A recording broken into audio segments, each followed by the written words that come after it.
When my stepbrother framed me for theft $10,000 to take over my life, he didn't realize I had proof of his darkest secret. I'm Jason, a 23-year-old guy who's been through absolute hell this past year. It all started 6 months ago when my family realized $10,000 was missing from a shared savings account. To give you some context, my mom, Rachel, remarried a guy named Mark about 8 years ago.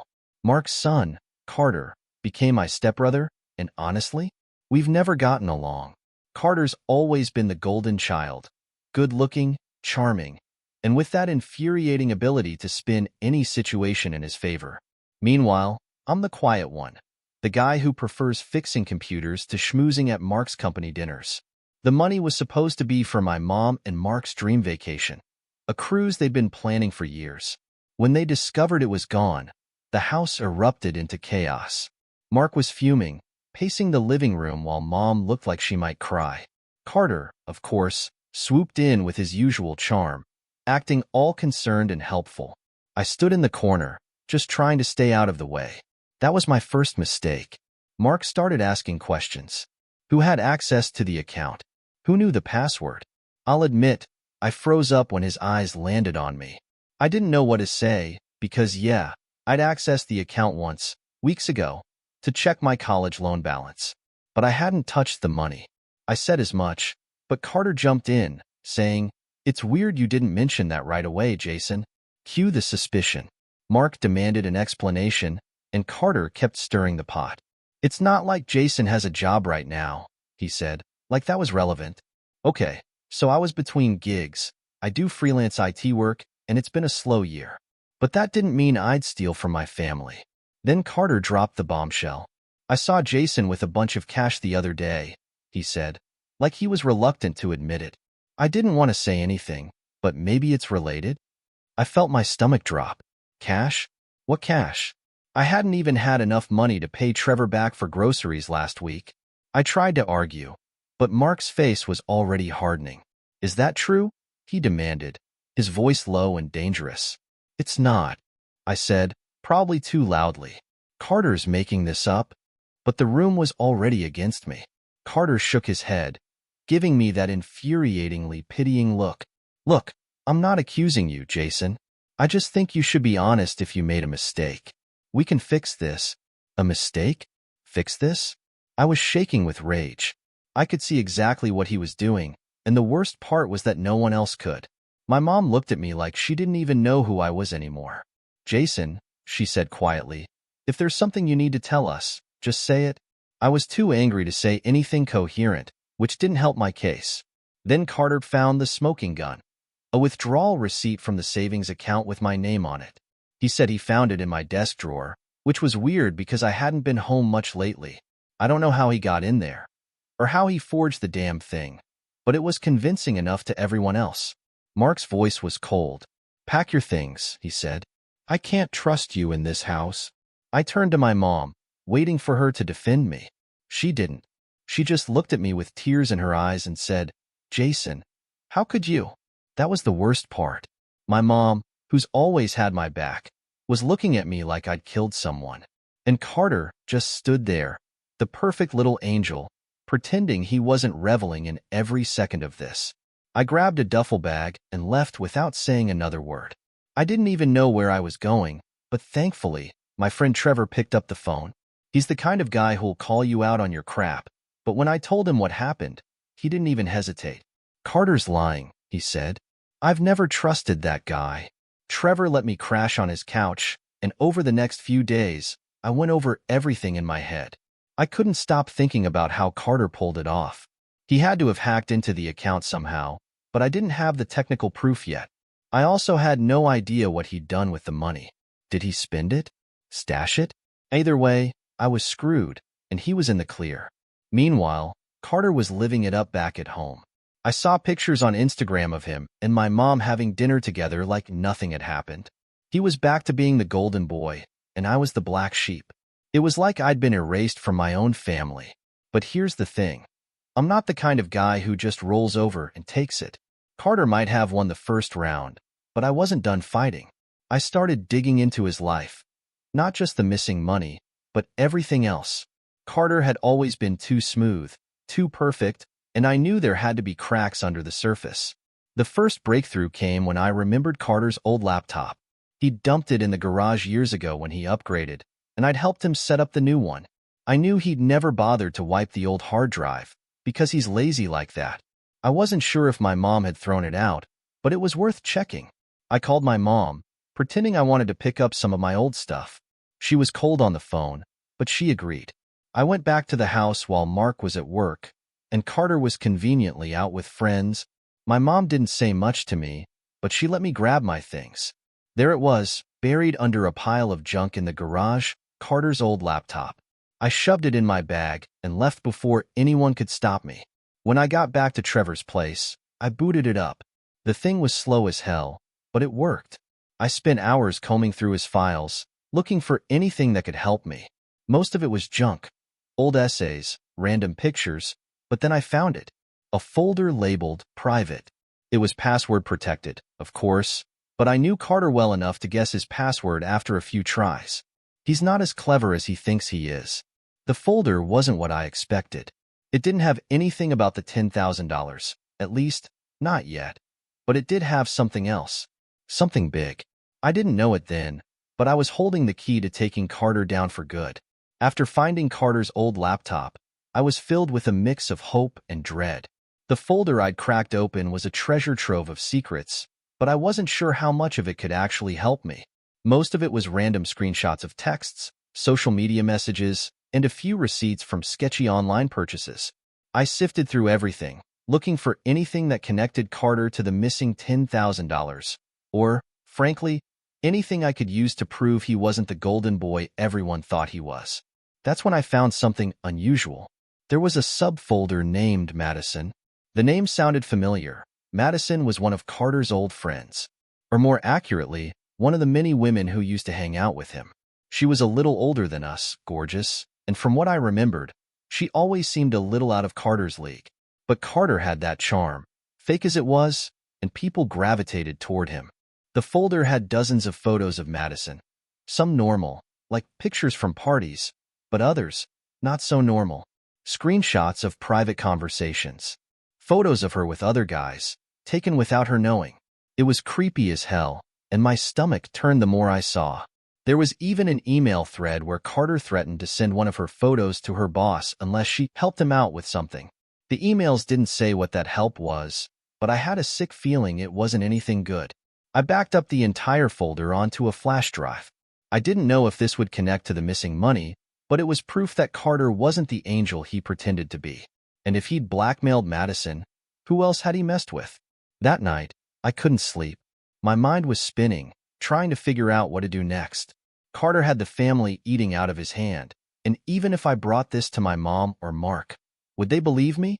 Part of me wanted to storm back into the house, flash the emails, and demand they kick Carter out. But I knew that wouldn't work. Carter would just spin another story, and I'd look like the bitter loser trying to drag him down. I needed more. Something undeniable. Something that tied him to the missing $10,000 and proved he'd set me up. The next day, I called Trevor. I found some stuff, I told him, but it's complicated. Trevor didn't even hesitate. Bring it over. I showed him everything. Carter's emails, the creepy folder on Madison, the fake withdrawal receipt he'd planted in my desk. Trevor stared at the screen, his jaw tightening with every new file I opened. This guy's a psycho, Trevor said finally. But this doesn't explain the 10 grand. You think Madison knows anything? It was a good question. I hadn't thought about reaching out to her directly, but it made sense. If Carter had blackmailed her before, she might have dirt on him. I didn't have her number, but a quick search on social media turned up her profile. I sent her a message, keeping it short and vague. *Hey, it's Jason. I'm Carter's stepbrother. I think I found something you might want to know about. Can we talk? To my surprise, she replied within an hour. Meet me at Raven's Cafe tomorrow at 2 p.m. Don't bring Carter. The next day, I showed up at the cafe early. Madison arrived a few minutes later, wearing sunglasses and looking around like she expected Carter to pop out of nowhere. You're Jason? She asked, sitting down across from me. Yeah. Thanks for meeting me. She pulled off her sunglasses and gave me a hard look. What do you want? I opened my laptop and pulled up the folder. This, I said, turning the screen toward her. I found it on Carter's old computer. Her face went pale. She scrolled through the emails, her hands trembling. He still has these, she whispered. I thought he deleted everything. I shook my head. Apparently not. Did he actually send these to your boss? No, she said quickly, then added. But he would have if I hadn't done what he wanted. What did he want? She hesitated, then leaned closer, lowering her voice. It was about money. He said he needed cash fast, and I was dating a guy who owned a pawn shop. Carter told me to convince my boyfriend to take some stuff off the books.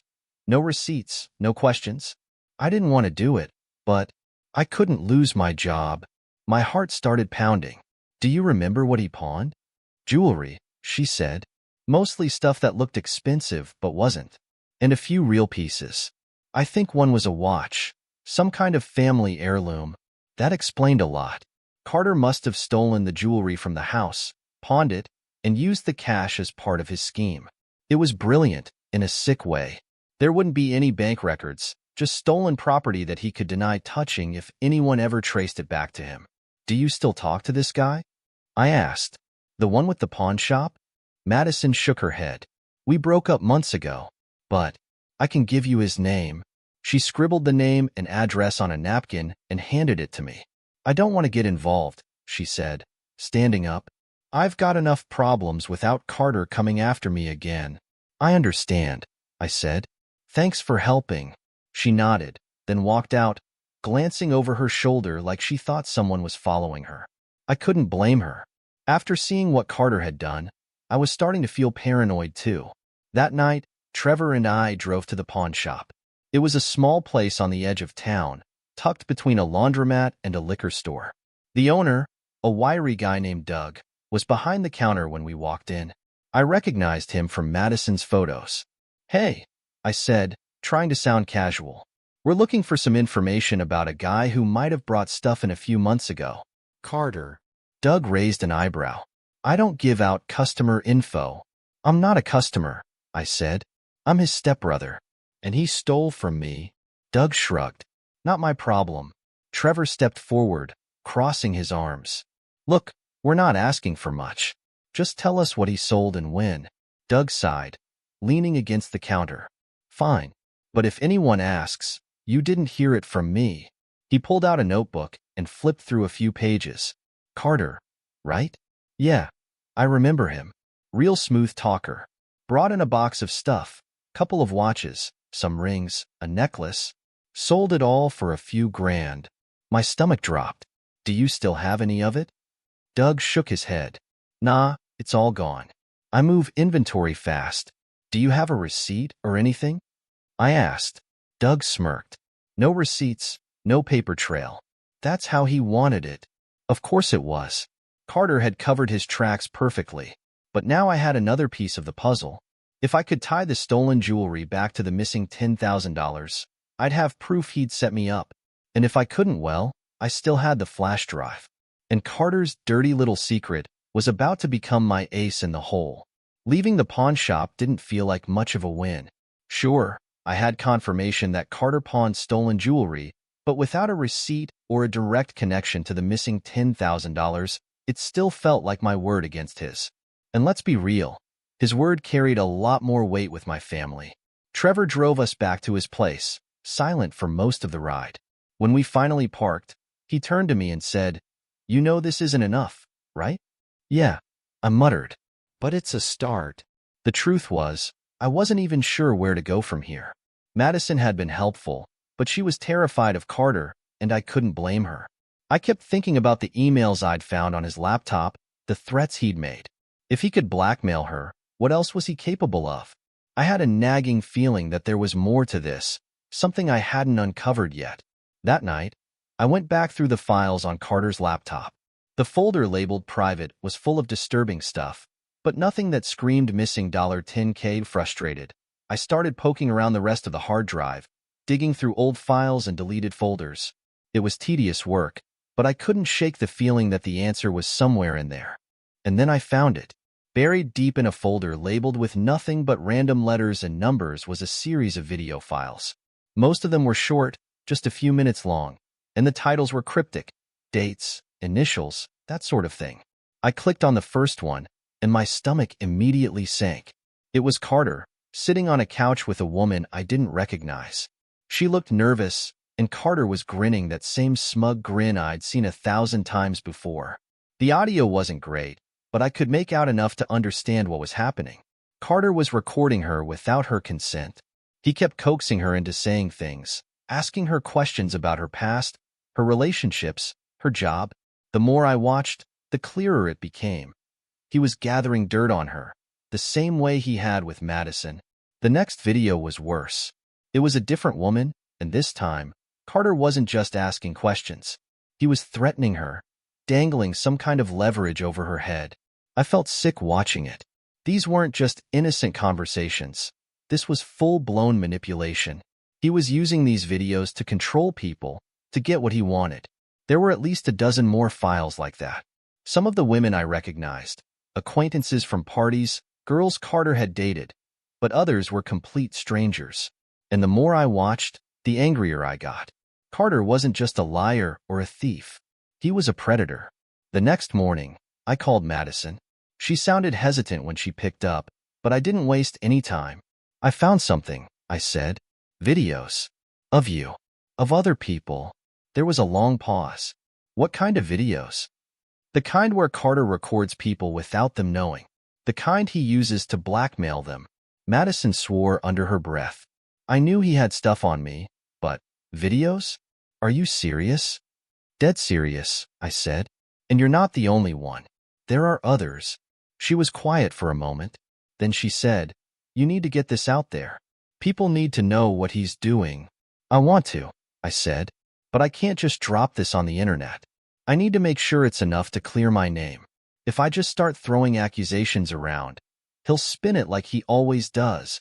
"Then you need someone who can back you up," she said. "Someone he's hurt." I hesitated. "What about you?" Madison let out a bitter laugh. "Do you have any idea what he'd do to me if I went public with this?" "He'd ruin my life, Jason." She was right, of course, but it didn't make it any easier to hear. Trevor and I spent the next few days trying to piece everything together. We made copies of the videos and backed them up in a dozen different places: flash drives, cloud storage, even an old external hard drive Trevor had lying around. We couldn't afford to lose this evidence, not when it was the only real leverage I had. I still didn't know how to use it, though. Every time I thought about confronting Carter, I pictured him twisting the story, turning the family against me even more. And the videos, as damning as they were, didn't directly connect to the missing money. They were enough to destroy Carter's reputation, sure, but I wanted justice. I wanted to prove that he'd framed me, stolen from the family, and ruined my life in the process. That's when Trevor had an idea. "What if we bait him?" he said. "Bait him how?" I asked.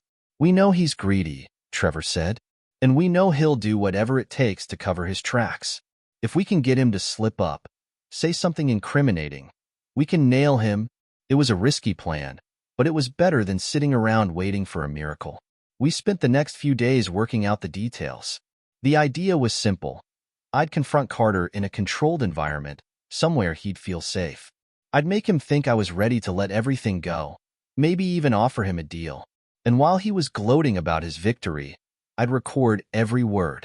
I reached out to Carter, asking if we could meet to clear the air. I made it sound like I was ready to apologize, to admit defeat, and to move on. He didn't reply right away, but when he finally did, his message was short and smug. Meet me at the house. Tomorrow at 8 p.m. Perfect. I could work with that. The next day, Trevor and I set up hidden cameras in the living room. We borrowed a mic from one of Trevor's friends, rigging it up to record everything Carter said. My mom and Mark weren't home. They were out at some fundraiser, which Carter had conveniently skipped, so we had the place to ourselves. When Carter showed up, he was all smiles. "Jason," he said, clapping me on the shoulder. "Finally coming to your senses?" I forced a smile. "Something like that." We sat down on the couch, and I started feeding him the story we'd rehearsed. I told him I was tired of fighting, that I just wanted to move on. I even hinted that I'd found the videos, making it sound like I was willing to keep quiet if he'd help me out. Carter took the bait, hook, line, and sinker. He started talking, gloating about how easy it had been to frame me, how he'd borrowed the money to pay off some debts, and how he wasn't worried about me ever proving anything. By the time he left, I had everything I needed: the audio, the video, and the undeniable truth. Carter had finally screwed himself over, and he didn't even realize it. The moment Carter left, I sat there in stunned silence. It was surreal, knowing that after months of hell, I finally had him. Trevor, on the other hand, couldn't stop grinning. "Dude," he said, rewinding the audio on the laptop, "this is gold." He basically confessed to everything, but the fight wasn't over yet. Carter might have slipped up, but I knew he wouldn't go down without a fight. He had a lifetime of practice manipulating people, and my family still believed every word he said. If I wanted to clear my name, I needed to be smart about how I played this. One wrong move, and he'd weasel out of it like he always did. Trevor and I stayed up late that night, going over the evidence and planning our next steps. The videos from Carter's laptop, the recording of his confession, the testimonies from Madison and Doug at the pawn shop, it was all coming together. But presenting it to my family wasn't going to be easy. I needed to make sure they couldn't dismiss it as another misunderstanding or twist it into something that made me look bad. That's when Trevor had an idea. "What if you confront him in front of everyone?" he said. "Like at a family dinner or something. Somewhere he can't run or make excuses." It was risky. Carter thrived in social situations. He could talk his way out of anything if given the chance. But Trevor had a point. If I confronted him privately, he'd just spin the story before I had a chance to show the evidence. If I wanted to take him down, I had to do it in front of an audience. The next day, I called my mom. "I want to come home," I said. There was a long pause before she answered. "Jason, I don't know if that's a good idea. I just want to talk," I said. "I'll come over for dinner, and if things don't work out, I'll leave." No arguments, no drama. She hesitated, but eventually agreed. "Okay, tomorrow night. But don't start anything, Jason. Please." "Promise," I lied. The next evening, I showed up at the house with Trevor. My mom looked nervous when she let us in, and Mark didn't say much beyond a curt nod. Carter was already there, sitting at the table with that same smug grin he always wore when he thought he'd won. "Jason," he said, leaning back in his chair. "Good to see you." "Carter," I said, forcing a smile. Dinner was awkward, to say the least. My mom kept trying to make small talk, but no one was really in the mood. Carter, of course, was the life of the party, cracking jokes and pretending like everything was fine. I played along, biding my time until the moment was right. When we were done eating, I cleared my throat. "Actually, there's something I wanted to talk to everyone about," I said, trying to keep my voice steady. Carter raised an eyebrow, clearly intrigued. "Oh, this should be good." I pulled out my laptop and set it on the table. "I've been doing some digging," I said, opening the folder labeled evidence, "and I think it's time we all had a little chat about Carter." The grin slipped from Carter's face. "What the hell is this?" he said, sitting up straighter. "I think you know exactly what this is," I said. "It's the truth. About the $10,000. About the fake receipt. About all the other crap you've pulled." Mark frowned. "Jason, what are you talking about?" I clicked on the first file, the audio recording from the night before. Carter's voice filled the room, cocky and self-assured, as he bragged about framing me and stealing the money. My mom's face went pale, and Mark's jaw tightened. Carter, meanwhile, looked like he'd been punched in the gut. "This is fake," Carter said, his voice rising. "He's making this up. You can edit audio to make it sound like anything. Then why don't we move on to the videos?" I said, opening another folder. "This one's my favorite." I clicked on a video, and suddenly the room was filled with Carter's voice again, this time threatening Madison with blackmail. My mom gasped, covering her mouth with her hand, and Mark stood up from his chair, his face red with anger. "Carter," Mark said, his voice shaking. "What is this?" "It's not what it looks like," Carter said, scrambling for an excuse. This is a setup. Jason's been after me for months, trying to ruin my life. I'm not the one who ruined your life, I said, cutting him off. You did that all on your own. I've got proof from the pawn shop, too. Madison and Doug both confirmed that you sold stolen jewelry to get cash for your little scheme. And then you framed me for it. My mom looked at Carter, her eyes filling with tears. Carter, is this true? Of course not. Carter snapped. He's lying. He's... Enough, Mark said, slamming his hand on the table. I've heard enough. For the first time since this whole mess started, Carter didn't have an answer. He just sat there, his face pale and his hands trembling. I almost felt sorry for him. Almost. The aftermath was a mess. My mom was devastated, crying in the kitchen while Mark paced the living room, muttering under his breath. Carter tried to salvage what was left of his reputation, but it was too late. The evidence was undeniable, and for once, his charm couldn't save him. Mark told Carter to leave that night. You're not welcome here anymore, he said. I don't care where you go, but you're not staying under my roof. Carter stormed out, slamming the door behind him. I didn't know where he went, and honestly, I didn't care. For the first time in months, I felt like I could breathe again. My mom apologized over and over, saying she should have believed me, that she should have known Carter was lying. I told her it was okay, but it wasn't. Not really. It was going to take a long time to rebuild the trust we'd lost. As for Carter, he wasn't done with me yet. I knew him well enough to know that much. But for now, I had the upper hand, and I wasn't going to let him take that away. The house was quiet after Carter left, but the tension still lingered in the air. My mom sat on the couch, dabbing at her eyes with a tissue, while Mark stood by the window, staring into the dark. I felt a mix of relief and exhaustion. For months, I'd been carrying the weight of Carter's lies, and now that the truth was out, it felt like I could finally breathe again. But deep down, I knew this wasn't over. Carter wasn't the type to admit defeat. He'd lost the trust of the family, but he'd find a way to come back swinging. He always did. The next morning, I woke up to a string of missed calls and texts from an unknown number. The messages were short and aggressive. You think you've won, but you haven't. I know what you've done.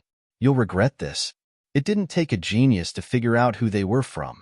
Carter was angry, and he wasn't going to let this go. I showed the messages to Trevor, who just shook his head. Block him, he said. You don't owe that guy anything. I wanted to take his advice, but something told me not to. Carter's threats weren't just empty words. If he was planning something, I needed to stay ahead of him. A few days later, I found out what Carter's next move was. My mom called me, her voice shaking. Jason, he's telling people you hacked his laptop. What? I said, gripping the phone. That's insane. He's saying you broke into his computer, stole his personal files, and doctored the evidence against him. He's trying to convince Mark it was all a setup. I closed my eyes, counting to 10 to calm myself. Mom, you saw the evidence. You heard the confession. Do you really believe him? No, of course not, she said quickly. But Mark, he's confused. Carter called him last night, begging for another chance. He's saying he's the victim. I couldn't believe it. After everything Carter had done, he was still trying to worm his way back in. And worse, it sounded like Mark was wavering. I realized then that if I didn't act fast, Carter might actually pull this off. That night, I sat down with Trevor and Haley to figure out my next move. Haley had been supportive throughout all of this, but now she looked as frustrated as I felt. What else do you need? She asked.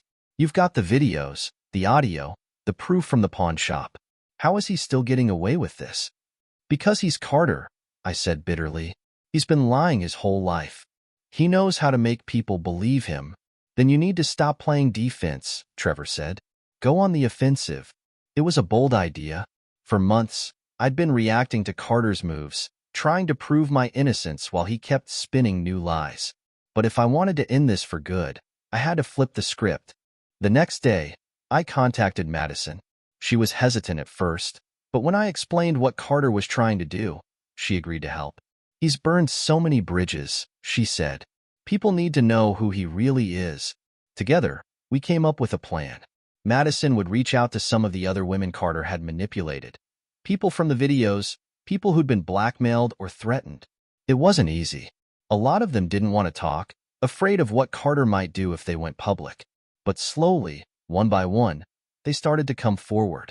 Meanwhile, I put together a detailed timeline of everything Carter had done, from the stolen money to the fake receipt to the pawn shop transactions. I backed it up with hard evidence, screenshots, emails, witness statements. By the time I was done, it was airtight. A week later, I arranged a family meeting.